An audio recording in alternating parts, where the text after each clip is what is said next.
Demos unos minutos para que la gente se empiece a conectar. Ya se ve bien que el número se va subiendo. Unos 2, 3 minutitos.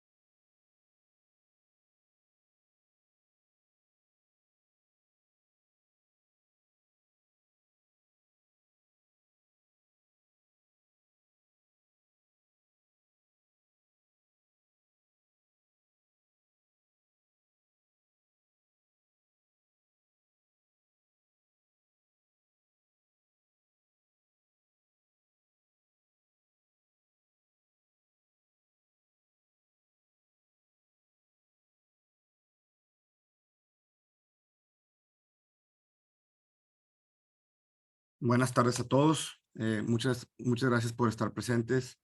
Para respeto del tiempo de todos los oyentes y de los panelistas, vamos a comenzar. Antes de comenzar, quisiera solamente hacer una pequeña explicación de cómo funciona la interpretación. Le voy a pasar la palabra al intérprete María Socorro Pérez, quien va a dar unas explicaciones al respecto. Adelante, María. Buenas tardes. Si ustedes necesitan traducción simultánea al español, en el momento que se active mi herramienta de traducción van a ver un pequeño mundito, un icono de un mundo en la parte inferior de la pantalla. Ahí van a seleccionar español si necesitan español. In case you need interpretation into English, you're going to see a small icon at the bottom of the screen. So you would select English once the tool is activated so that you can hear English, whatever they say in Spanish, you'll hear it into English. I am going to disappear and you'll see the tool already activated.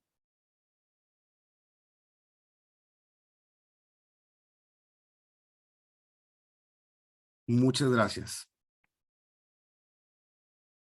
Pues muchas gracias a todos los presentes, a los panelistas y a todos los presentes que están en la presente conferencia. La conferencia es La libertad académica en México y el proyecto de la Ley de Ciencias. Esta conferencia es parte de un ciclo de conferencias sobre libertad académica en contextos nacionales en América y es organizado por la Coalición por la Libertad Académica para las Américas, el cual esta coalición está conformada por Scholars at Risk Network basada en NYU en los Estados Unidos, el Human Rights Research and Education Center de la Universidad de Ottawa en Canadá y la Universidad de Monterrey en México. En los últimos años, en México se ha atacado la libertad académica y especialmente la autonomía universitaria. Como ejemplo de lo anterior están las denuncias penales en contra de exfuncionarios del CONACYT, las imposiciones en el CIDE y los ataques del presidente a la UNAM, por mencionar otros ataques que hemos sufrido. En virtud de lo anterior, es necesario analizar críticamente un proyecto de ley, una iniciativa que se denomina Ley General en Materia de Humanidades, Ciencias, Tecnologías e Innovación, que actualmente está en discusión en el Poder Legislativo. Dicho análisis será bajo el prisma de la libertad académica y la autonomía universitaria, el cual se ha realizado por los siguientes panelistas: el doctor José Antonio Aguilar Rivera, la doctora Catherine Andrews y la doctora Alma Maldonado. La dinámica de nuestra conferencia será la siguiente. Cada uno de los panelistas mencionados tendrán entre 15 a 20 minutos. Una vez terminada esta fase, se procederá a responder a preguntas del público y o del moderador. Ahí ustedes en el chat o en el question and answers podrán poner las preguntas que ustedes estimen pertinentes. Pasemos ahora con el primer panelista. El primer ponente es el doctor José Antonio Aguilar Rivera. Tiene PhD en Ciencias Políticas de la Universidad de Chicago. Es profesor de Ciencia Política en la División de Estudios Políticos del Centro de Investigación y Docencia Económica AC, CIDE. Fue investigador visitante en el Kellogg Institute de la Universidad de Notre Dame, el Institute for Advanced Studies en Warwick University y profesor visitante en la École de Haute Études en Sciences Sociales a París. También ha sido profesor Fulbright, es autor, entre otros libros, del Sonido y la Furia, la polarización multicultural en México y Estados Unidos, del 2004, En pos de la quimera, reflexiones sobre el experimento constitucional atlántico en el 2000, La geometría y el mito, un ensayo sobre libertad y liberalismo en México entre 1921 y 1970, en el 2010, El manto liberal, los poderes de emergencia en México y ausentes del universo, reflexiones sobre el pensamiento político hispanoamericano en la era de la construcción nacional, entre otros libros. Además es autor de artículos en el Journal of Latin American Studies, Historia Mexicana, Revista de Occidente y Cardoso Law Review, entre otros, y publica regularmente en Exo. Estimado doctor, primeramente dar las gracias, le cedo la palabra, adelante. Muchas gracias. Antes que nada, un agradecimiento por la invitación a estar hoy aquí con ustedes. Un saludo a los organizadores, a Catherine, a Alma. Yo soy, como bien dijiste, un historiador de las ideas, y lo que yo quiero hacer en estos breves minutos es dar un contexto general sobre lo que está ocurriendo hoy en México respecto a la libertad académica. Cualquier persona que tenga una familiaridad con la historia intelectual y política del siglo XX no podrá sino reconocer las similitudes del momento actual con lo que ocurrió hace exactamente 90 años en México. En 1933 se dieron dos eventos de enorme importancia y que hoy de alguna manera están siendo repetidos. Primero fue la iniciativa para adoptar la educación socialista como un credo pedagógico para la Universidad Nacional. Esa es una iniciativa que salió de los propios universitarios y que se debatió intensamente durante todo el año de 1933 en el primer Congreso de Universitarios de México, que se reunió en septiembre de 33, y después, en un ámbito mucho más general, coincidente con la elección presidencial de Lázaro Cárdenas en 34, la adopción de la reforma constitucional en el otoño de 34, que estableció la educación socialista a nivel general, no solamente para las universidades, sino de manera general. Creo que lo que estamos viendo hoy en México es, de alguna manera, una reedición de esa dinámica. Y quisiera tratar de iluminar tres coincidencias que son muy importantes. En primer lugar, se trata de un intento en México actualmente de regresión autoritaria. En 1933 no podemos olvidar que estamos lidiando con un régimen autoritario del nacionalismo revolucionario post-revolucionario. Y en México actualmente estamos en un proceso de regresión autoritaria de fin incierto, pero donde claramente se está tratando de desmontar la democracia. En 1933 podemos identificar tres ejes que movieron la reforma en torno a la educación socialista que podemos analizar de manera contemporánea. El primer eje es el discurso sobre los intereses ajenos o la ilegitimidad de los intereses. Cuando el presidente Abelardo Rodríguez en 1933 criticaba a la Universidad Nacional, lo que decía era que la universidad obedecía a intereses distintos a los que imponían sus estatutos. Si revisamos los últimos 4 años, podemos encontrar una similitud en el discurso y en la narrativa oficial muy similar, en donde la crítica a el pasado radica, según los epígonos del gobierno, en que la educación empezó a obedecer a intereses ajenos a la propia educación, y ahí figuran de manera prominente los empresarios, los conservadores, las universidades privadas, etc. Hay una coincidencia en el discurso ideológico de 1933 en el actual, en donde hay un interés ilegítimo por parte de las instituciones o de las instituciones educativas, en tanto no obedecen a los legítimos intereses de la educación. Hay un segundo eje muy importante que es el de la ideologización. Si uno revisa las iniciativas de cambio constitucional al artículo 3º de 1934 y la iniciativa que hoy nos ocupa, encontraremos numerosas similitudes. En el caso de la iniciativa de reforma constitucional de 34, lo que personas como Vicente Lombardo Toledano y otros manifestaban era que el avance de la ciencia había demostrado que había un credo, una teoría social verdadera y que tenía que ser adoptada como método pedagógico. ¿Es el socialismo la teoría de la redención social en alguna de sus variedades y por lo tanto tenía que ser tomada por los legisladores y adoptada para todo el país? Si uno revisa la exposición de motivos de la ley sobre ciencia que nos ocupa, encontraremos similitudes. Por ejemplo, dice la actual ley, la iniciativa, se dejó al lado el interés nacional para favorecer intereses individuales mediante criterios utilitarios y elitistas que fomentaron la exclusión social y generaron desigualdades. Si en 33 el culpable era la burguesía, el capitalismo, ahora, en 90 años después, los culpables parecen ser los neoliberales y un ente ideológico amorfo llamado neoliberalismo.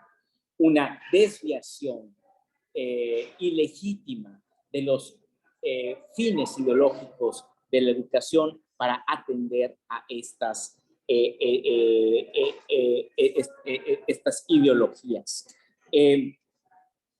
Tenemos en tercer lugar una similitud en la respuesta que en 1933 y en la actualidad, en el 2023, proponen los epígonos del cambio legal y constitucional, que consiste en una centralización política y administrativa del aparato educativo del Estado. En el caso de 33, esto ocurre a nivel federal después de la reforma que se concreta en 1934. La Universidad Nacional representa un problema, como de hecho lo representa hoy también, porque a partir de 1933, con el cambio de su ley orgánica, adquiere autonomía formal. ¿Cuál es la respuesta de este Estado ideologizado ante la autonomía de la Universidad Nacional? Es básicamente estrangularla financieramente. Si bien concede en 33 la autonomía a la universidad, se desentiende de sus obligaciones financieras con la universidad pública. Hoy vemos cómo, al igual que en 33 y 34, la respuesta del Estado es primero una estrategia de centralización política vertical y autoritaria. Cualquiera que haya visto los dos parlamentos abiertos que han tenido lugar en la Cámara de Diputados en México, identificará que una de las demandas más recurrentes es precisamente la desaparición de cuerpos colegiados, lo que ha ocurrido en el CIDE de manera palpable, la intromisión de elementos militares en la gobernanza del sistema de ciencia y tecnología, la centralización de decisión en el CONACYT. Ese recurso a la centralización autoritaria no es nada nuevo, es exactamente lo que en 1933 y 34 tenían en mente los artífices del régimen autoritario para imponer un orden ideológico en el sistema de ciencia y tecnología del país, y hoy lo tratan de hacer de manera muy similar. Y además, igual que en 33, la espada de Damocles sobre los disidentes en el caso de 33 era la Universidad Nacional, con el rector 33 y 34 Gómez Morín, en abierto desafío a los designios del gobierno, es el estrangulamiento financiero de aquellas instituciones que se resistan a seguir los dictados del gobierno. Lo hemos visto nosotros en el CIDE, en donde, salvo los salarios bases, todos los demás recursos han sido severamente limitados. La incertidumbre sobre el pago de las compensaciones extrasalariales, que son parte de las remuneraciones, ha sido una constante en estos 4 años. Los profesores no tienen certeza sobre tener recursos para llevar a cabo sus investigaciones, para viajar a congresos, etcétera. Entonces, hay también una revisión en el instrumento de control que significa el presupuesto federal para controlar política e ideológicamente a las instituciones. Déjenme recordar lo que Vicente Lombardo Toledano decía en el famosísimo debate de 1933 en el seno del primer Congreso de Universitarios de México, que ya mencioné al comienzo de esta intervención. Caso decía, y era su crítica mayor al intento de instaurar una educación socialista, decía que la universidad, y podríamos hacerlo extensivo, era una comunidad cultural. Una comunidad dedicada a la investigación y la enseñanza. 2 fines tenía, decía Caso, la universidad: investigar y enseñar. ¿Qué se enseña? Se preguntaba Caso. Se enseña a investigar la ciencia, a investigar la verdad. Si la esencia de la universidad es la investigación, ¿cómo es que podemos declarar a priori que tiene un creo? Esa era una de sus principales objeciones a la adopción de la educación socialista.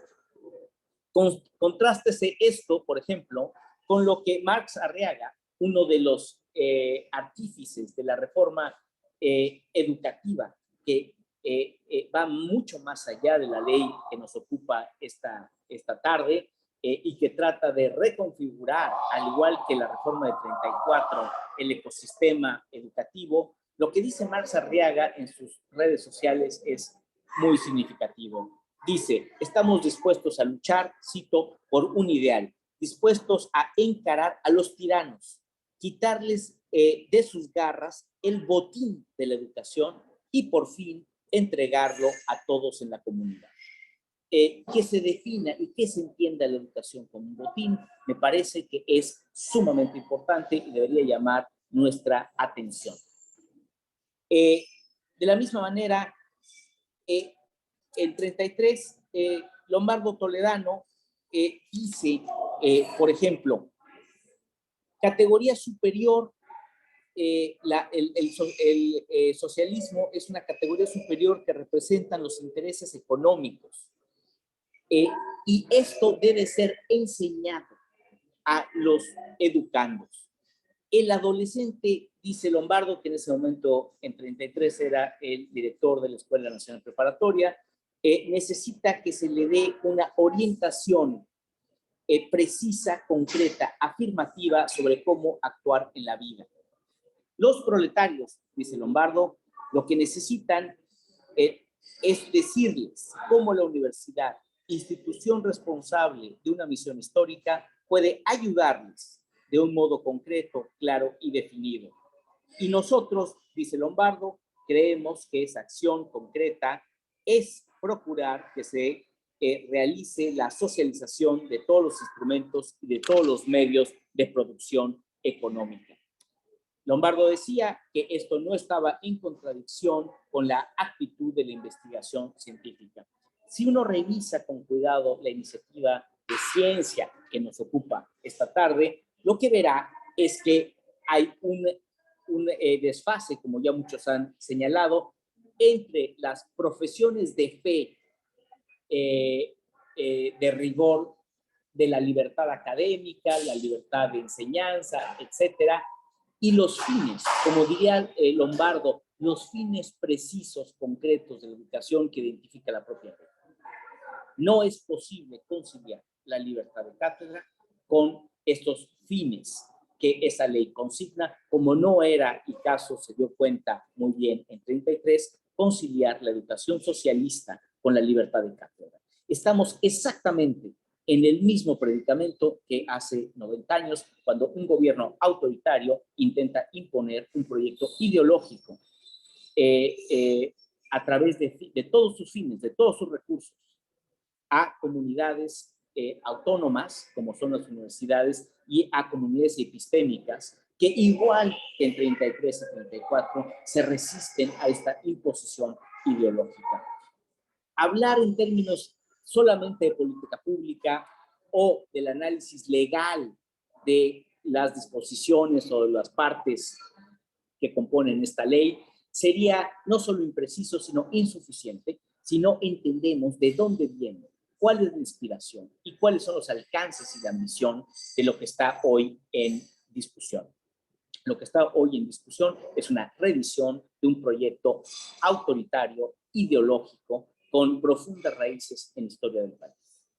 Y debe de ser combatido en ese entendido, no como una política pública o una reforma, una iniciativa legislativa discreta, concreta, aislada del resto de lo que ocurre, sino como una parte del proyecto contrahegemónico, autoritario, ideológico de un gobierno que intenta restaurar el autoritarismo en México. Muchas gracias.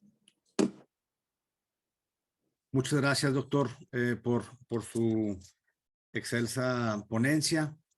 Le voy a pasar ahora la palabra a la doctora Catherine Andrews, que es doctora en Historia de México por la Universidad de St. Andrews en Escocia.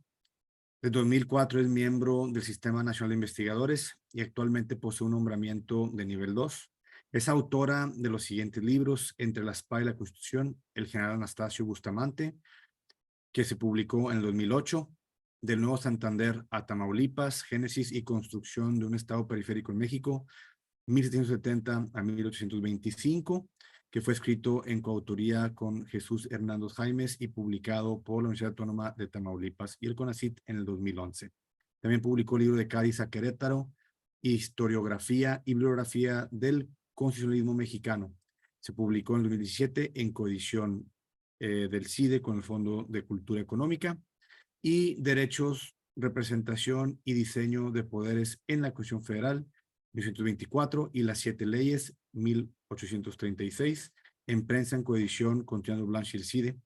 Sus líneas de investigación son la historia del pensamiento constitucional y la historia del pensamiento feminista. Ha desempeñado como secretaria académica y directora de la División de Historia en el Centro de Investigación de Docencia Económicas, CIDE, y actualmente es profesora e investigadora de dicha institución. Catherine, bienvenida y muchas gracias. Adelante. Hola, muy buenas tardes a todos y a todas. Muchas gracias, Rafael, por la invitación para hablar hoy, y muchas gracias al público que nos está sincronizando hoy. Da mucho gusto hablar con ustedes, aunque el tema es un poco desgarrador. Lo que yo quiero platicarles es muy relativo al proyecto de la Ley General la Ley General de Humanidades, Ciencias, Tecnologías e Innovación, y quiero platicarles de un aspecto muy particular que es el papel de los centros públicos de investigación dentro de esta ley y la forma que esta ley organiza y rige los centros. Creo que con ese análisis que les voy a ofrecer, doy un ejemplo de cómo está pensado el proyecto de ley y cuál es su espíritu y por qué atenta contra la libertad académica del profesorado de los centros, ¿no? Y podemos de esta manera, por analogía, entender cómo la ley en su generalidad atenta contra la libertad académica de las comunidades académicas en extenso y fuera de los centros, ¿no? Entonces, voy a empezar con una breve explicación de qué son los centros, ¿no? Para que entiendan el punto. Entonces, en México hay un sistema de centros públicos de investigación del que el CIDE, mi institución, forma parte. Somos 26 centros con 96 sedes distribuidas en diferentes ciudades del territorio nacional. Hay centros en estados fronterizos del sur, como Chiapas, el Colegio de la Frontera Sur, por ejemplo, o en Yucatán, que también del Colegio de la Frontera Sur, o Ciesas. Hay también en los estados del norte, como Tamaulipas, Nuevo León, el Colegio de la Frontera Norte, en Baja California, Centro de Investigaciones Biológicas del Noreste. También hay centros en Ciudad de México, como el CIDE, como el Instituto Mora, y en capitales de los estados, como Jalapa, ¿no? El Instituto de Investigaciones Ecológicas. También hay en ciudades que no son capitales, como Zamora, por ejemplo, donde está radicado el Colegio de Michoacán, o Pátzcuaro, donde el Instituto Nacional de Ecología tiene un sede, ¿no? De estos centros, 10 se dedican a las ciencias exactas, 8 se dedican a ciencias sociales y humanidades, y otros 8 se dedican al desarrollo tecnológico, ¿no? Entonces, el sistema de centros públicos de investigación es el sistema de instituciones de educación superior más grande de México después de la Universidad Nacional Autónoma de México. Pero se funciona de una forma muy distinta, porque la UNAM tiene una autonomía por ley sobre todo aspectos de su gobernanza, incluido su presupuesto. Mientras que los centros públicos estamos vinculados directamente al Consejo Nacional de Ciencia y Tecnología, ¿no? Y contamos con una autonomía muy acotada en nuestra administración interior y en nuestra gestión. Y también quiero explicarles más o menos cómo funciona la gobernanza de estos centros para que entiendan por qué esa ley atenta contra nuestra autonomía, bueno, nuestra poca autonomía y nuestra libertad académica, ¿no? Entonces, como acabo de decir, cada centro es autónomo para organizar su gobierno interior y sus reglamentos. No hay normatividad compartida entre los centros y cada uno es completamente independiente del otro. No obstante, cada uno depende directamente del CONACYT. Y para ilustrar el trabajo interno voy a usar el ejemplo del CIDE, que es el que más conozco. Entonces, y voy a usar unas analogías imperfectas y simplificadas que espero que ayuden a entender la situación. Entonces, hay que pensar la gobernanza de un centro público como el CIDE como algo que funcione dentro de un sistema parlamentario. Hay un presidente, un jefe de Estado, que está en la persona de la directora de CONACYT, un primer ministro, que es la persona que está encargado del centro, el director general o la directora general, un senado que forma parte de su junta de gobierno, donde están representados las secretarías de Estado, representantes de otros centros públicos, BANICO, instituciones como el Fondo de Cultura Económico o el INE, más, en nuestro caso, 3 miembros independientes. Y luego también tenemos una Cámara de Diputados, que es nuestro consejo. Los estatutos, reglamentos de evaluación, programas de estudio y sus reformas son propuestos y aprobados primeramente en el Consejo Académico, donde preside el director general. Y hay ahí representantes de todas las divisiones académicas. Igualmente ahí se nombran los miembros de los comités y comisiones, por ejemplo, como la comisión dictaminadora que evalúa el trabajo del profesorado, ¿no? Luego, la mayor parte de la reglamentación y de los nombramientos están aprobados también por la Junta de Gobierno, ¿no? La figura del director general es una figura que es concursada, ¿no? En donde la comunidad emite una opinión no vinculante, pero una opinión.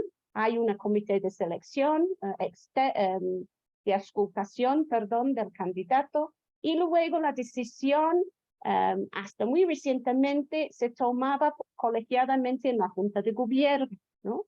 Ahí todos los nombramientos, hasta la más reciente, en el año de 2021, se tomaron de esta forma. La Junta de Gobierno votaron sobre la propuesta que daba el director o la directora de CONACYT, lo cual no sucedió en esta ocasión, pero en otras sí. Hay una tercera instancia, sin embargo, y les dije que la analogía fue imperfecta, porque el CIDE es una asociación civil, entonces tenemos también una asamblea de asociados, ¿no? Y esa asamblea supervisa los términos y la organización gubernamental interna del CIDE, es como pues, nuestro Congreso Constituyente, ¿no? Vemos que estoy enamorada de los términos, de la terminología por mi deformación histórica, ¿no?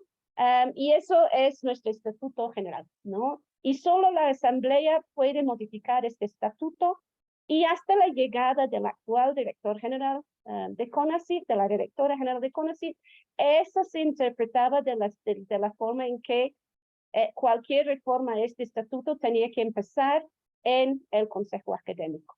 Eso no ha sucedido en esa administración, pero hasta 2021 fue la interpretación que se ha dado, ¿no? Entonces, los derechos, deberes, actividades del profesorado están plasmados en el Estatuto de Personal Académico y este documento reconoce en su artículo 55, fracciones 1 y 2, la libertad de investigación y de cátedra, así tal cual. También establece los requisitos para ocupar clases académicas, la forma de evaluación para la promoción y la permanencia, y tenemos además un reglamento aprobado en Consejo Académico y en Junta de Gobierno, que es el reglamento de las comisiones académicas dictaminadoras, ¿no? Entonces, con esta breve introducción, ¿no? Para que tengan más o menos una idea de la vida en un centro público, voy a explicar por qué mina la iniciativa de Ley General de Humanidades, Ciencias, Tecnología e Innovación, en mi opinión, la libertad académica en los centros. Y son 3 razones principales que voy a señalar.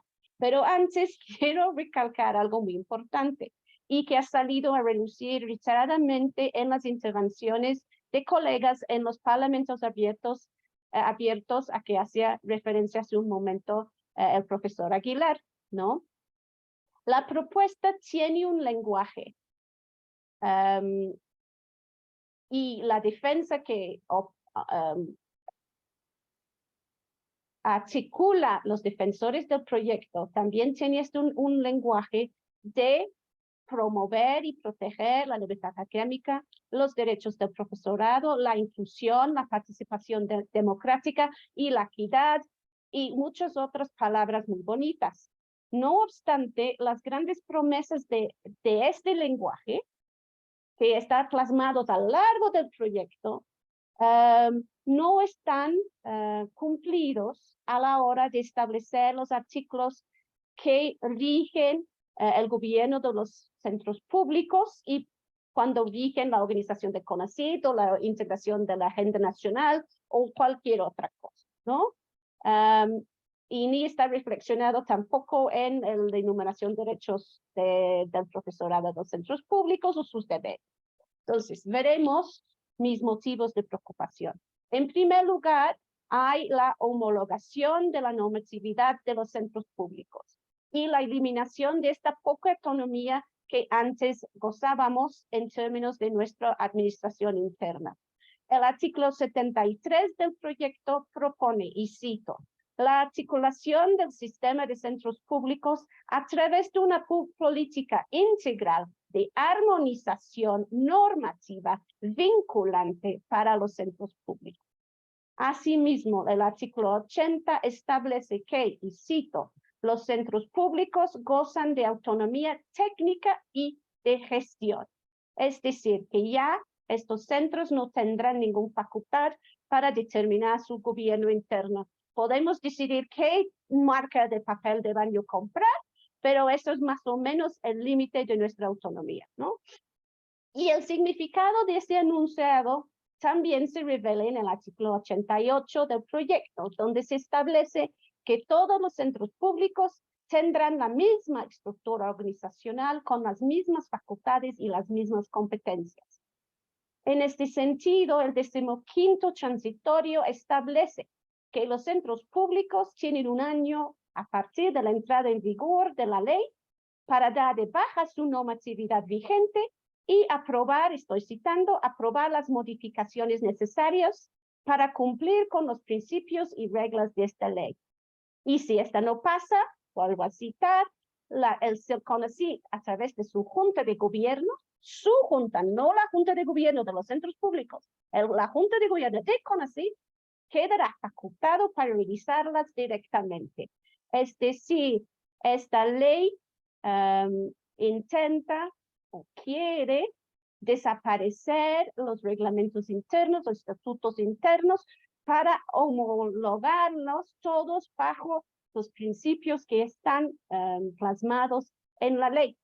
Y no, la preocupación no termina ahí, sino lo que pasa además con eso, y eso pasa a mi segundo punto, es que con esta homologación, ¿no?, trae consigo la eliminación de la participación efectiva del profesorado de los centros públicos en la toma de decisiones y la imposición, como acaba de decir el profesor Aguilar, de una gobernanza vertical y centralizadora.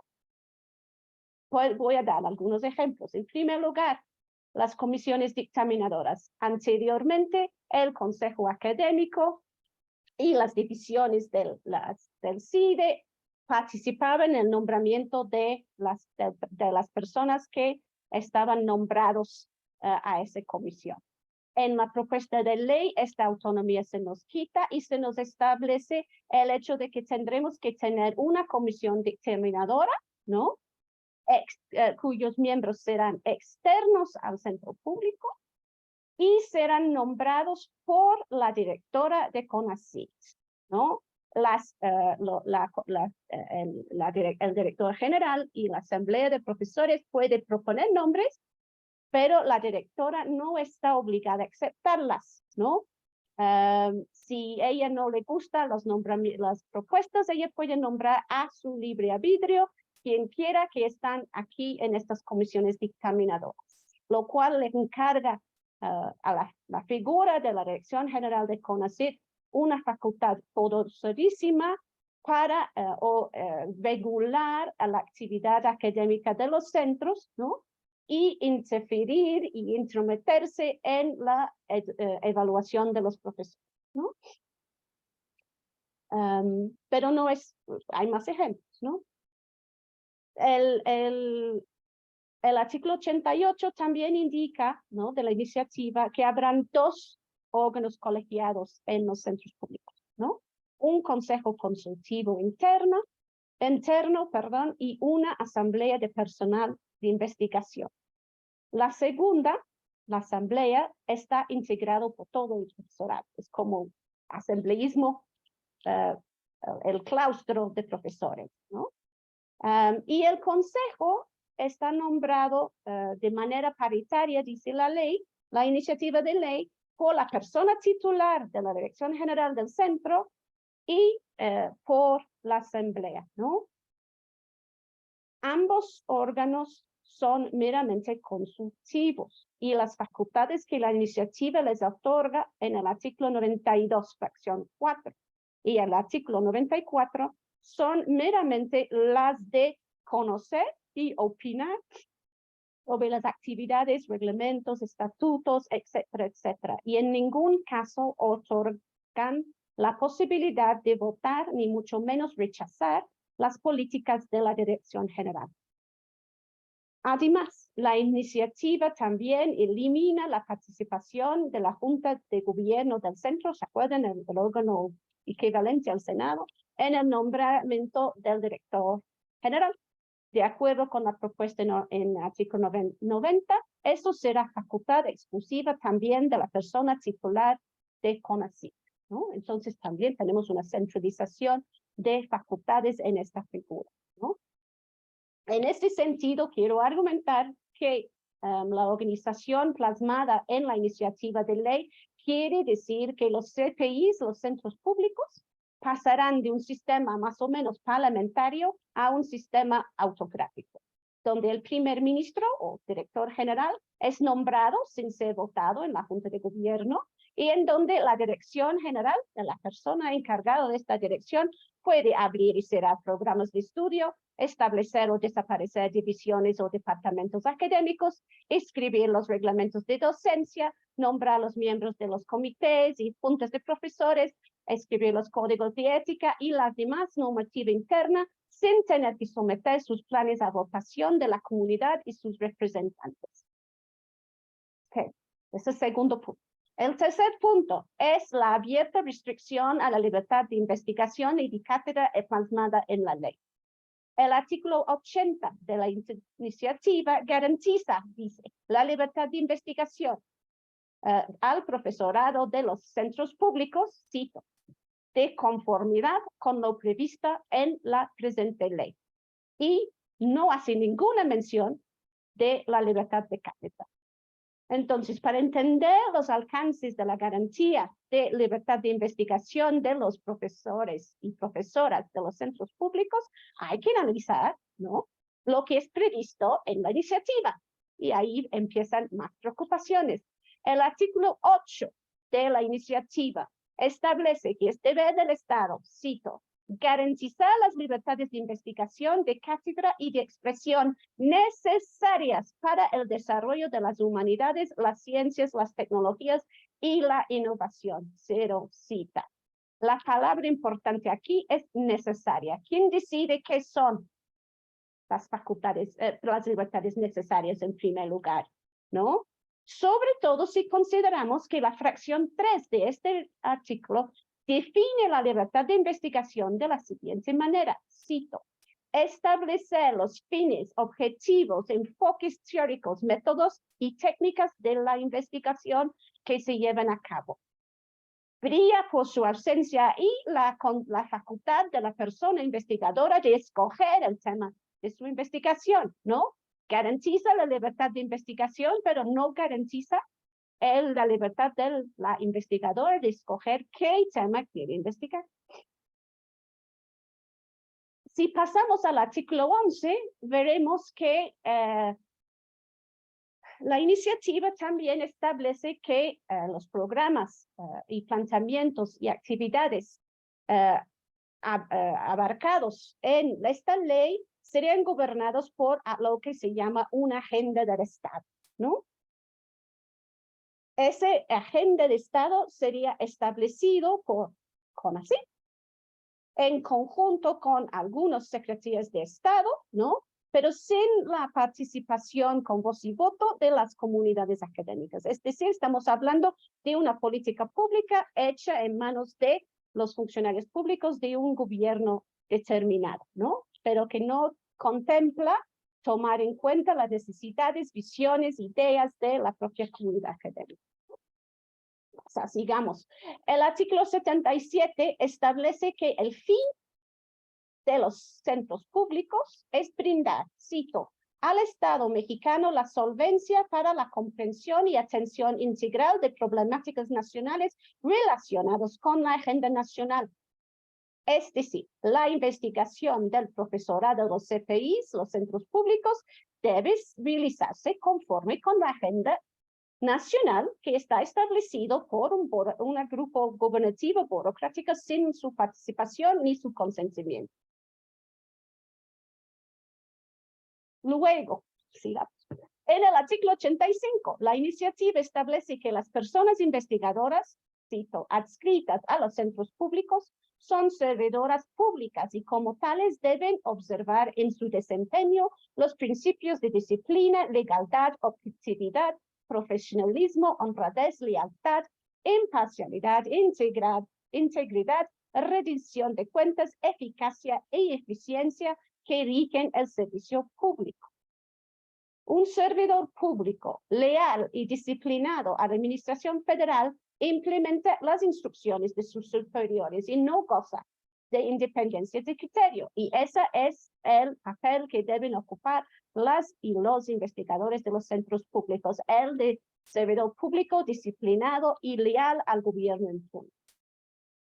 En resumen, la iniciativa no garantiza la libertad de cátedra al profesorado de los CPIs, centros públicos, y como hemos visto, da facultades amplias a la persona titular de la Dirección General para imponer, quitar programas, y con esta omisión, además, abre la posibilidad que la persona directora también pueda imponer materias, temarios, lecturas, enfoques de enseñanza, enfoques metodológicos, lo que sea. La facultad concentrada en la figura de Dirección General del centro público le permite establecer a su libre arbitrio, si él argumenta que está dentro de lo que pide la agenda del Estado, lo que sea que se enseña en el centro público, sin que los investigadores puedan expresar un voto en contra.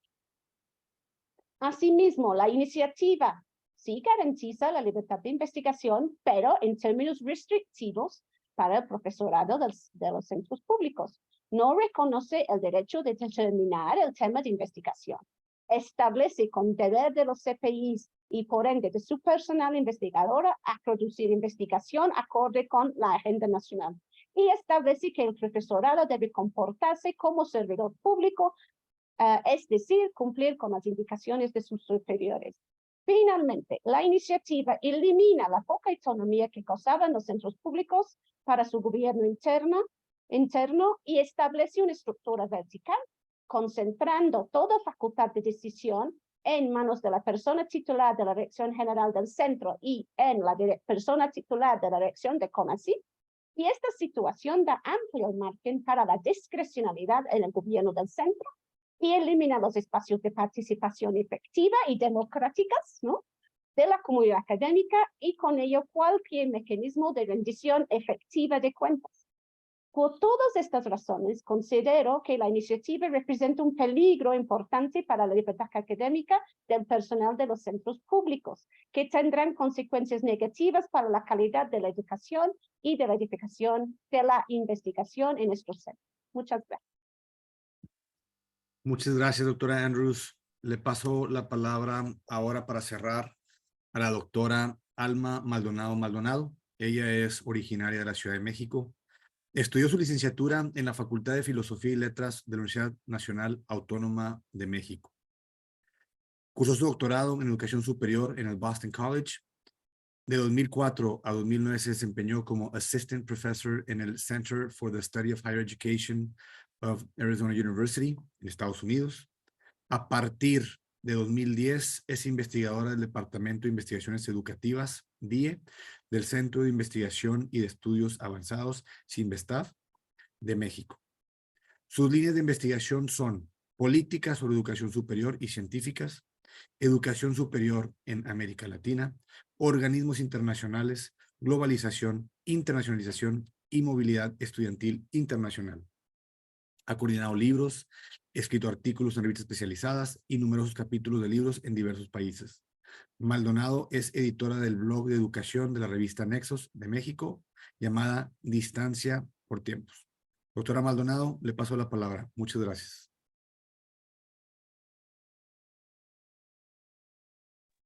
Hola, muy buenas tardes. Muchas gracias por la invitación a Rafael Ibarra, en primer lugar, por estar en este espacio de discusión. Saludo con mucho gusto a mis colegas Kat y José Antonio. Siempre un placer poder, pues, compartir espacios para dialogar en las cosas que estamos viviendo. Espero hablar no tan rápido para ayudar en el tema de la traducción.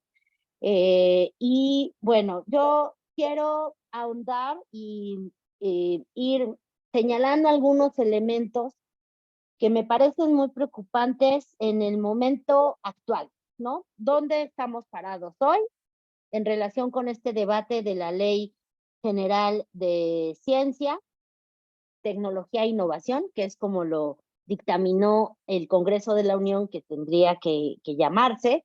Ahora le agregaron esto de las humanidades, ¿no? Está bien, tampoco pasa nada, pero dónde estamos parados en este momento es que estamos en la celebración de lo que tendrían que ser 7 sesiones de Parlamento abierto, que es una figura que se utiliza en el Congreso mexicano, pues para abrir la posibilidad de expresar preocupaciones, propuestas, ideas de la comunidad involucrada en la ley que se esté discutiendo. Se supone que son 7, estamos en el segundo, pero el día de hoy, como bien lo señalaba Kat en el propio chat, ya nos dieron a conocer la primera dictaminación, que básicamente corresponde a la Comisión de Educación. Falta ver que se haga de manera conjunta con la Comisión de Ciencia y quizás ya no vamos a llegar a los 7 parlamentos abiertos, lo cual es un primer problema porque a eso se comprometió el Congreso, ¿no?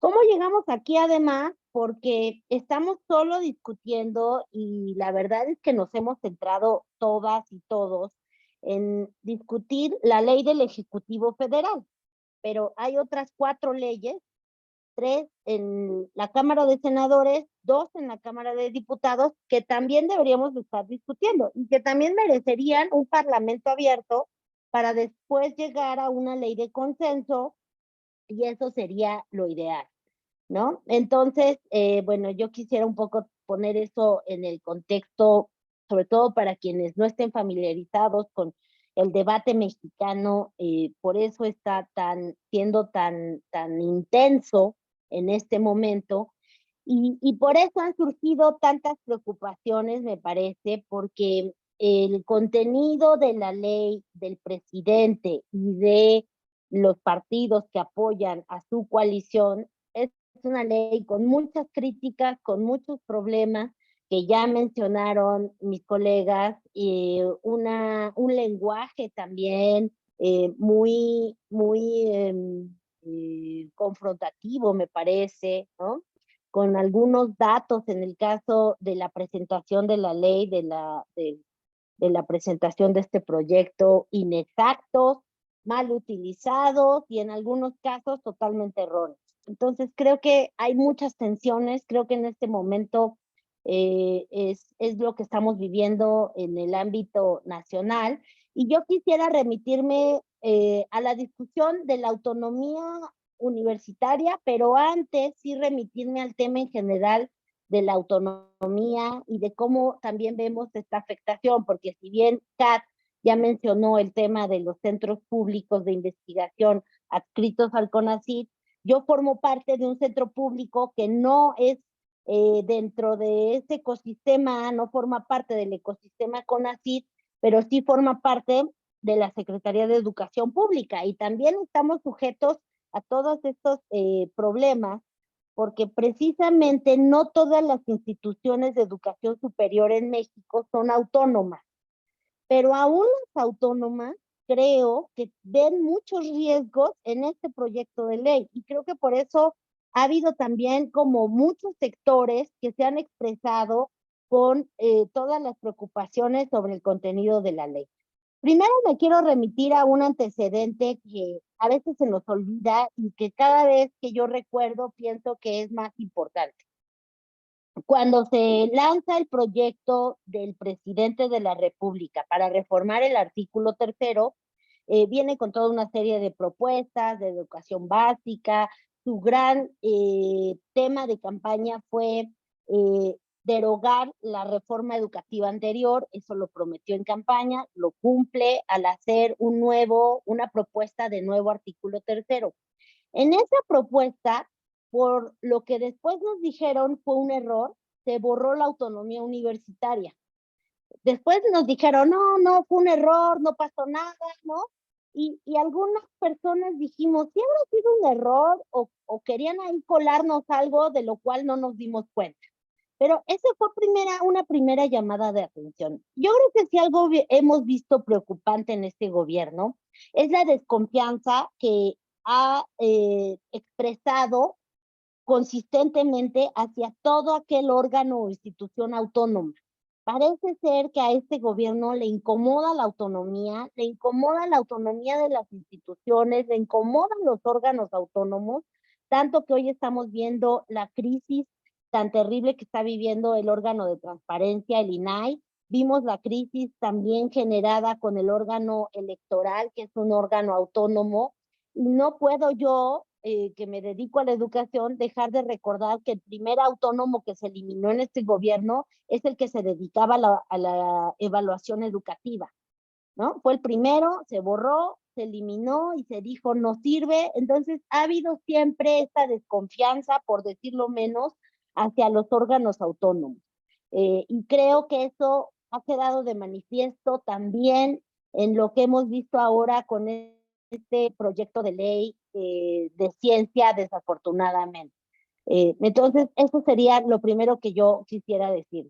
Lo segundo es, hoy, a la luz del debate que estamos teniendo con la ley de ciencia, no podemos pasar desapercibido tampoco los intentos que ha habido, sobre todo del partido en el poder, del partido del gobierno, de reformar y de meterse con la autonomía universitaria a través de tratar de reformar las leyes orgánicas de distintas universidades. Y esto ha sido una intentona que se ha visto en algunos casos fallida porque no se cuenta con toda la mayoría legislativa, pero sí hemos visto que se está criticando fuertemente el papel de las universidades, de cómo se manejan. Lo vimos en la reciente confrontación con la Universidad de Guadalajara, por ejemplo, pero también en la Universidad de Sinaloa, en la propia Guanajuato, pero también en la UNAM, donde se ha criticado fuertemente la manera como las universidades se organizan, eligen a sus autoridades y deciden gobernar, ¿no? Entonces ahora se ha criticado, se ha dicho por qué no democracia directa. Por supuesto hay muchísimas razones para discutir por qué en las universidades o en los centros públicos inclusive, pues la democracia directa no necesariamente garantiza una mayor legitimidad. No siempre, depende del tipo de gobierno, y ahí nos tendremos que meter como una discusión más profunda de hasta qué punto sí garantiza que esta pluralidad exista o no, o si debería de ser una cosa más ponderada, etcétera. Pero hemos visto estos intentos de modificar leyes orgánicas, de criticar la manera como se gobiernan estas instituciones, inclusive el financiamiento que reciben. Yo creo que todo esto ha permeado muy fuertemente estos dos elementos. Y el tercero que yo diría, por supuesto, que es también el tema de cómo ha sido visto últimamente los académicos y su papel, ¿no? Desde el púlpito presidencial hemos visto unas críticas realmente muy fuertes al papel de los académicos, al financiamiento que recibimos. Se critica mucho los sueldos en algunos casos, que, bueno, la verdad es que no, ni siquiera es que sean excesivos, pero se critica, por ejemplo, que recibamos programas de estímulos. Se critican los viajes que forman parte, pues, de la movilidad académica de las instituciones. Entonces creo que esto es como el gran contexto como para entender de dónde viene esta animadversión por las instituciones, por la forma como se gobierna, por las políticas anteriores, por los resultados que se han exigido de las instituciones. En el último Parlamento Abierto, para poner un ejemplo a la gente que nos escucha, que no es de México, se critica que la ciencia mexicana no ha podido resolver la pobreza en este país, ¿no? Como si fueran dos cuestiones, como si la ciencia y la academia fuera responsable, ¿no? Directa de las políticas económicas y sociales en este país. Digo, ahí tendremos que hacer análisis muy finos de sí, seguramente ha habido participación de algunos centros en algún tipo de políticas, pero de ahí a inferir que hay un impacto directo y que eso muestra el fracaso de la comunidad científica y de la ciencia y de la academia mexicana, realmente es excesivo. Entonces, cuando llegamos ya al tema de la ley, a su análisis más directo, yo voy a mencionar algunas preocupaciones. Como bien señalaba mi colega José Antonio, no se puede abordar todo el contenido de la ley, además que es muy técnico, ¿no? Y de pronto, si nos vamos por cada uno de los temas y las palabras y los conceptos, a veces puede ser muy tardado, y creo que también eso ha influido en que a veces es difícil transmitirle al público en general por qué esta ley nos preocupa y por qué esta ley debería de ser modificada. Pero una de las cosas que sucede es que, como bien lo decía Kat, en general en las bases y en las intenciones de la ley no hay mayor crítica, porque se trata de generalizaciones en las que creo que todas y todos estamos de acuerdo, ¿no? Propósitos un poco de la ciencia, la academia, que sea inclusiva, que sea democrática, que sea progresista, que sea, en fin, hay una serie de elementos ahí que se mencionan, en los que en general estaríamos de acuerdo, que se garantiza, ahí nos dice el artículo 8 en particular, dice, se garantizan las libertades de investigación. El problema es que ese enunciado no es suficiente con todo el desarrollo de la ley. Pero cuando discutimos esto con quienes son los autores de esa ley, nos dicen, no hay nada de qué preocuparse. El artículo 8 dice que se garantiza, por lo tanto ya no tienen mayor tema de preocupación. Y creo que no es cierto, porque entonces cuando ya vemos el contenido de los demás articulados, nos damos cuenta que por supuesto que hay elementos el efecto que tendrían es de restricción, efectivamente, de libertad de académica o de cátedra en muchas de estas instituciones que realizamos investigación. Por ejemplo, hay una preocupación que quizás no le hemos abordado lo suficiente, pero cuando estamos discutiendo el tema de la agenda de investigación, en particular en las ciencias sociales y en las humanidades, resulta muy alarmante que el planteamiento se enfoque a decirnos que va a haber unas prioridades marcadas, que esas prioridades sí van a recibir un financiamiento adecuado, y que básicamente podemos decir, bueno, no te voy a limitar a hacer algún tipo de investigación, pero tampoco vas a recibir apoyo ni financiamiento. Y además, el consejo que apruebe esa agenda de investigación está conformado, entre otras secretarías, con la Marina y la Defensa.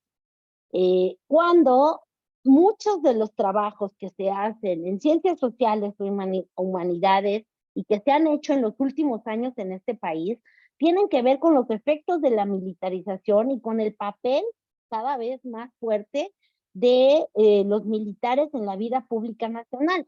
En el segundo Parlamento Abierto, una colega nuestra del área de humanidades se salió de la sesión porque había una persona uniformada participando en la discusión del Parlamento Abierto de la educación de ciencia. A ella le pareció inaceptable que hubiera una persona uniformada, y creo que estas tensiones van a ser cada vez más presentes.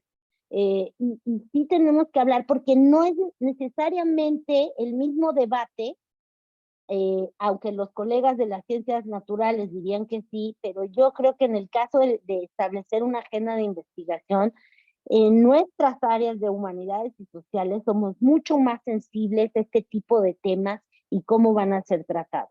Entonces me parece que en ese sentido hay esta alarma, ¿no? Menciono otros dos ejemplos.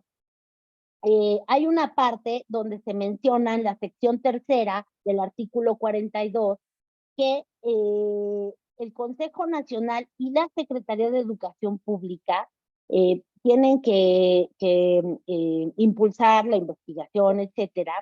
Y luego señala que en todo caso las universidades autónomas y las instituciones de educación superior que reciban financiamiento público estarán obligadas a realizar investigación en ciencia básica y de frontera. Y ustedes dirán, a lo mejor eso no se oye mal o no es problemático, pero obligar a instituciones autónomas a hacer algún tipo de actividades es delicado, sobre todo cuando la Ley General de Educación Superior, que también derivó de la reforma del artículo 3º, es muy cuidadosa en decir, en el marco de la autonomía cuidando y respetando la autonomía de las instituciones y se cuida mucho de hablar de obligaciones y de este tipo de conceptos mucho más dirigidos que en la ley de ciencia no tienen ese matiz y no tienen cuidado en redactarlo de esta manera. Igualmente en el capítulo 2 sobre centros públicos, pues se menciona, ¿no? Básicamente, y aquí lo dice, que cuál es la función de los centros públicos, y entonces dice que los centros públicos son instituciones fundamentales para alcanzar y consolidar la independencia científica y tecnológica del país, por lo que brindarán al Estado mexicano la solvencia humanística, científica, tecnológica y de innovación indispensable para la comprensión, y aquí es donde está lo problemático, para la comprensión y atención integral de problemáticas nacionales relacionadas con la agenda nacional, así como en general para la toma de decisiones en asuntos públicos a partir del conocimiento científico, etcétera. Y dejan muy de lado el tema de la investigación básica, que es fundamental en algunos de los centros públicos de investigación. Por supuesto, como ya lo explicó Kat, son muy diversos, abordan distintas problemáticas, distintas disciplinas, distintas áreas del conocimiento, pero algunos de estos centros sí se dedican claramente a generar investigación básica. Y siento que en el momento en que están restringiendo estas funciones y estas actividades de los centros, pueden estar en riesgo algunos de ellos. Creo que en general lo que preocupa aquí, y voy cerrando mi participación, es la subordinación que se percibe, que se quiere hacer de la agenda nacional, de las políticas centralistas, de las políticas que decida un consejo muy limitado, donde faltan las voces de académicos, de personas representantes de instituciones de educación superior, del sector privado, de todos los que participan en el ecosistema de producción de conocimiento. Y en esa medida, lo que se está haciendo en el fondo es limitar muy fuertemente las capacidades de investigación que debería de tener un país como México, y que además lo poco que se ha hecho, porque yo creo que sí hace falta autocrítica y hace falta ver qué no se hizo antes, pues están dinamitando esas capacidades que han costado muchísimo trabajo. Yo quiero cerrar con una cosa que hemos insistido muchos y muchas colegas, que es que no pedimos nada más que se busque un proceso de consenso en la elaboración de esta ley, así como se hizo con la Ley General de Educación Superior, en donde la mayoría de los partidos políticos, todos en el Senado y salvo uno en diputados, no votaron, salvo uno, no votó a favor, pero en general fue una ley pasada por un consenso amplio de los sectores. No es una ley perfecta, no es que todo mundo haya estado contenta o contento con todos y cada uno de los artículos, pero sí me parece que se puede hacer ese esfuerzo cuando se trata de un tema tan sensible para el futuro de un país como es el de la ciencia y tecnología.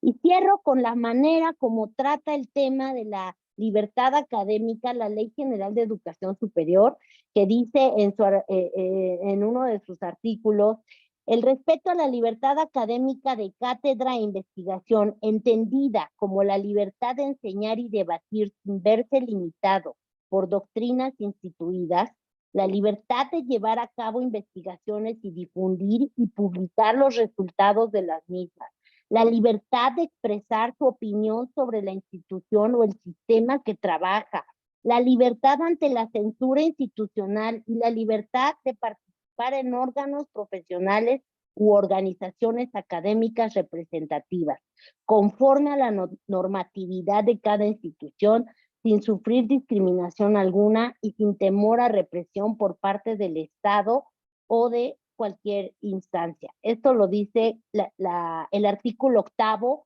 que es uno de los criterios que debe seguir la educación superior en México, y simplemente digo, es algo que de lo que ha carecido últimamente la política científica en México. El escándalo ayer es que censuraron un libro sobre los efectos del Tren Maya que hizo un centro público de investigación y que les exigieron no publicarlo.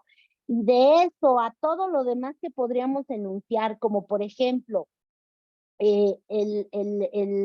los mensajes que ha recibido la comunidad de los centros públicos para no manifestarse críticamente sobre el contenido de esta ley, creo que nos deberían de preocupar y sería bueno voltear y sería bueno exigir que la ley de ciencia replique y los contenidos que establece la Ley General de Educación Superior. Y yo con eso cerraría. Muchas gracias. Muchas gracias, doctora Maldonado. Empezamos con la serie de preguntas. La primera pregunta que tenemos aquí, bueno, una de ellas es la siguiente. ¿Qué escenarios de resistencia se imaginan en el caso de que se aprobara la iniciativa de la ley de ciencia? El que quiera empezar, adelante. ¿Qué escenario de resistencia se imaginan en el caso de se aprobara la iniciativa de la ley de ciencia? Adelante, la doctora Alma, y después vemos si le pasamos la palabra al doctor Antonio o Andrews. Primeramente, adelante. Yo diría que ahorita tenemos 3 caminos. Primero, agotar el camino de la Cámara de Diputados, porque, insisto, hay que exigir que se cumplan los 7 parlamentos, hay que exigir que el dictamen sea de las 2 comisiones, el que acabamos de conocer hace rato es el de la Comisión de Educación. Después viene la batalla en el Senado, que no es menor. Yo creo que ahí también vamos a pedir que haya parlamento abierto y vamos a pedir que realmente lo que se dijo en el Parlamento sea incorporado en la ley, que ese ha sido parte del problema aquí. Y va a quedar uno tercero, que es el legal. Yo creo que ahí sin duda va a haber toda una batalla legal sobre esta ley, los amparos que ya hoy existen como inconformidad de las políticas del CONACYT. Entonces yo ahorita vería esos 3 escenarios, pero bueno, seguramente hay más. Muchas gracias. No sé si la doctora Andrews o Antonio Aguilar quiere compartir una idea al respecto. Catherine.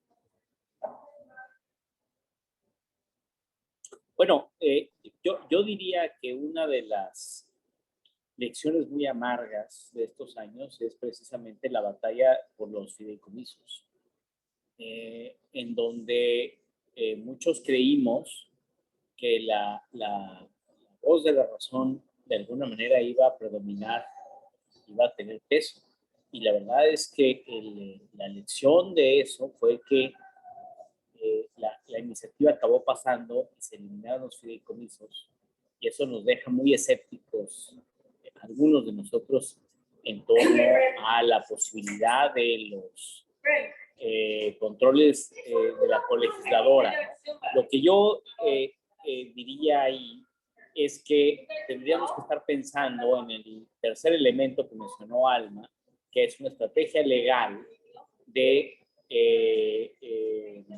lucha judicial a distintos niveles para tratar de eliminar o tratar de controlar el efecto negativo de esta ley a través de amparos, de acciones de inconstitucionalidad, y yo creo que ahí vamos a acabar realmente. O sea, ojalá y el Senado fuese receptivo a todo lo que se ha expresado en los 2 parlamentos, pero la verdad es que creo que vamos a acabar, como muchas otras cosas en este gobierno, litigando palmo a palmo de terreno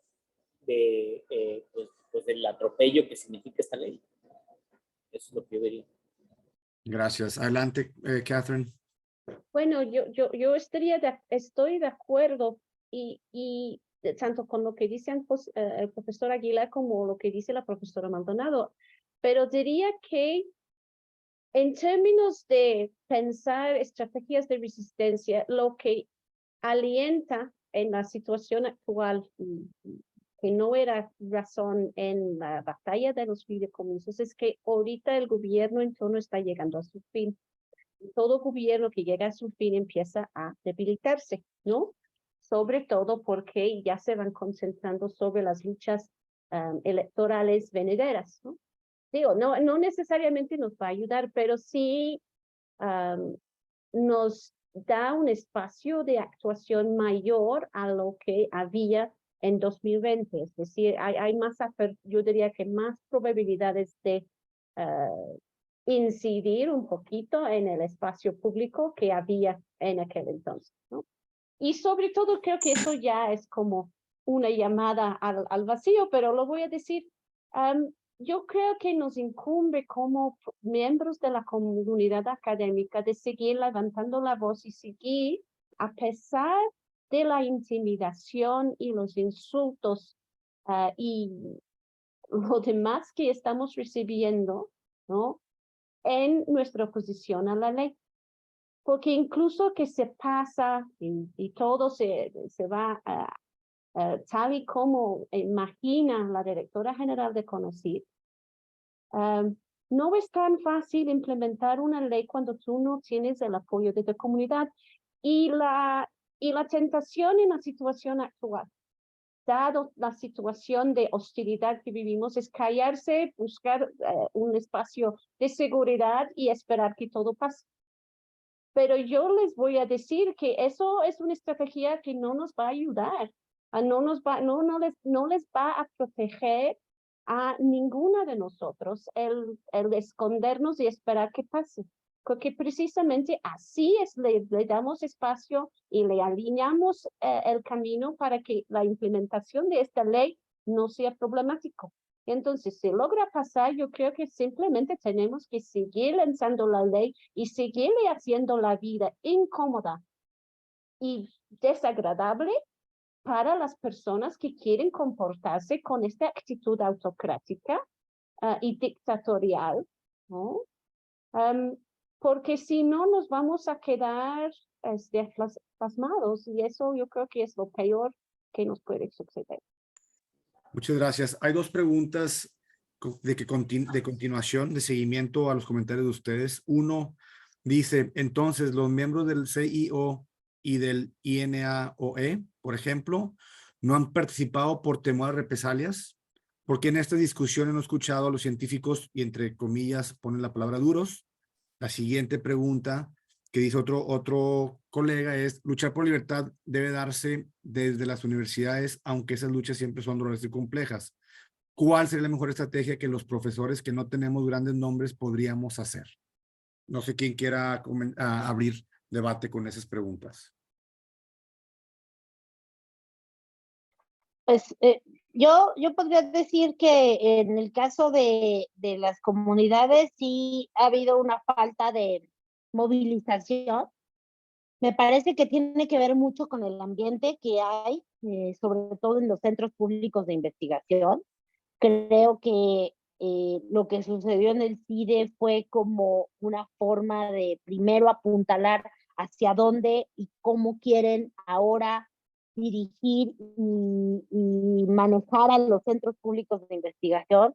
Y por otro lado, una especie como de castigo, ¿no? Y demostrar que si una comunidad es rebelde y si una comunidad tiene voz, entonces la van a oprimir y van a generar toda clase de castigos, ¿no? Que hemos visto que ha sucedido en el caso, me parece, del CIDE. Entonces, por un lado, creo que hay temor, hay miedo por parte de un grupo de la comunidad que no se quiere expresar, especialmente en los CPI, y se vio ahora con la carta esta que promovieron 2,000 y tantas personas y gente que ni siquiera pusieron adscripción para no identificar quiénes firmaban.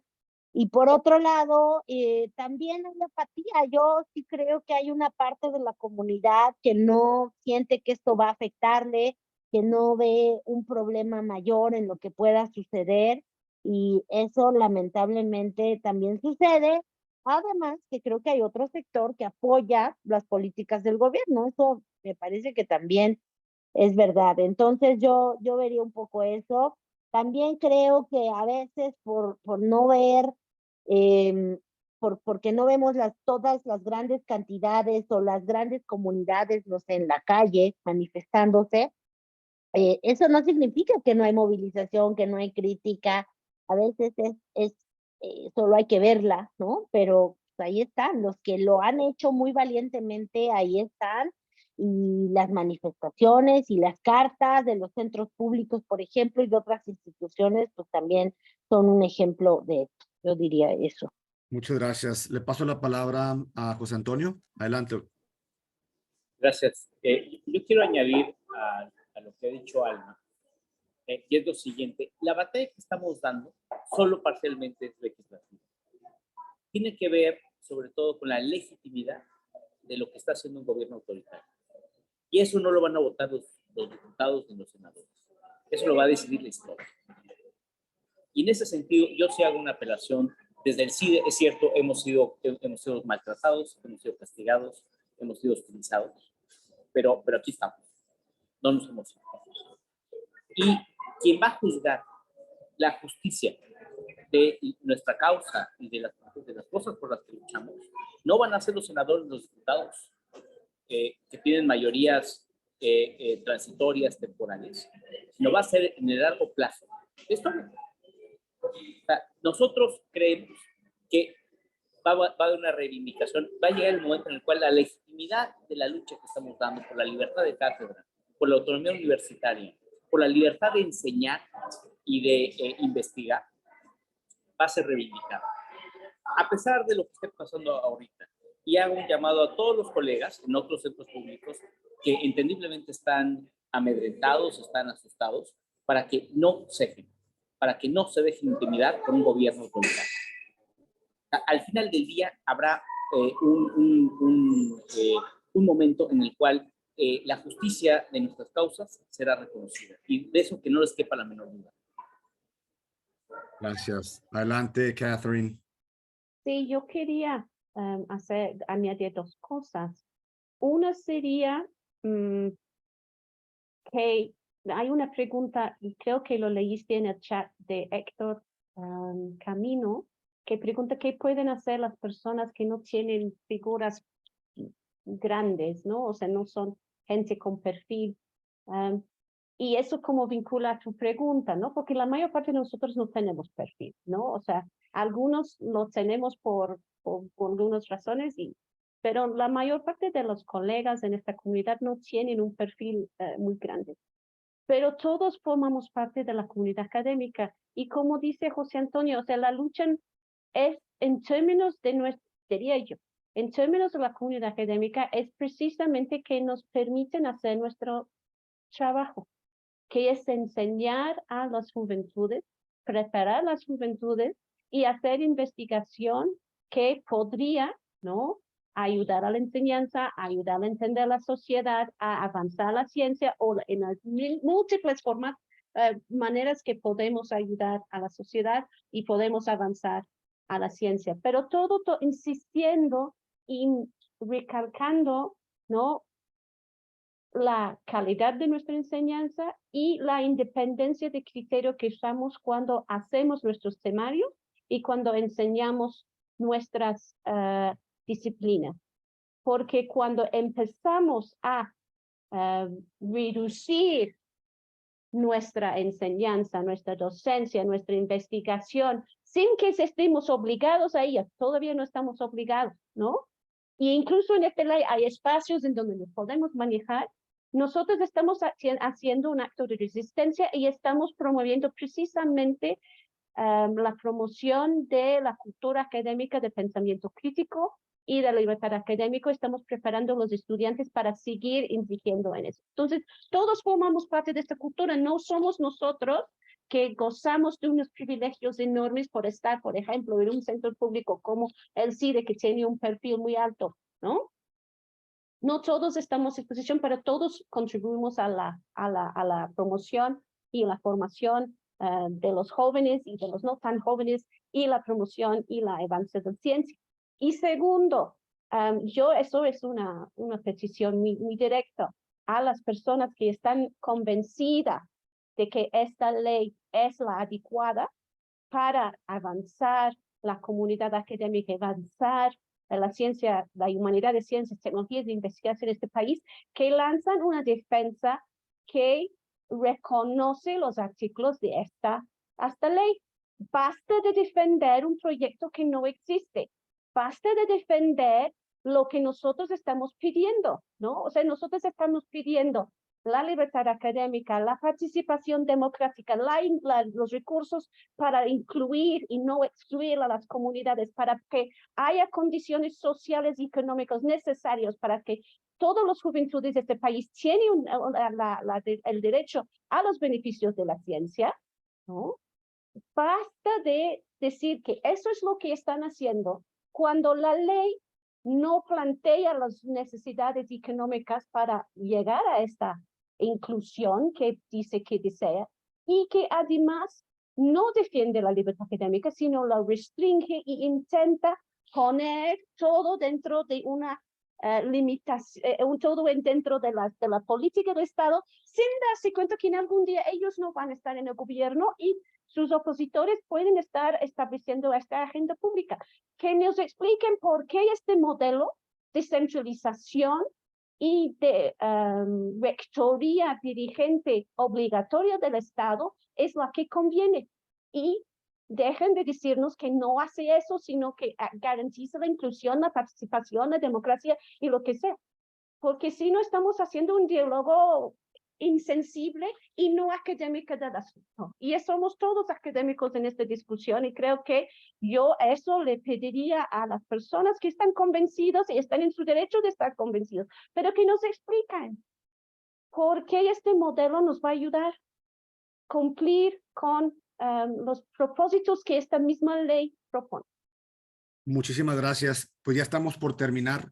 Solamente quiero hacer una mención a un comentario que hizo Laura Fien de Canadá. Hizo una pregunta específica sobre qué temas han sido ya reprimidos o perseguidos por el actual gobierno. Sin pasar la palabra a los demás, nada más voy a poner el ejemplo de aquellos estudios que han realizado sobre el Tren Maya. Es un ejemplo claro de que se trata de esconder los resultados y hallazgos de este tipo de estudios. Un ejemplo, hay otros, pero no nos da tiempo para entrar a discusión. Simplemente agradecer a los doctores y a las doctoras por su participación, a Caroline Fauché por ayudarnos con la organización, a la intérprete Pérez por la interpretación y a todos y cada uno de ustedes que nos dieron 1 hora y media de su vida para poder platicar de ese tema que nos preocupa a todos. Muchas gracias a todos y a todas. Que tengan un excelente día. Muchas gracias, Rafael. Hasta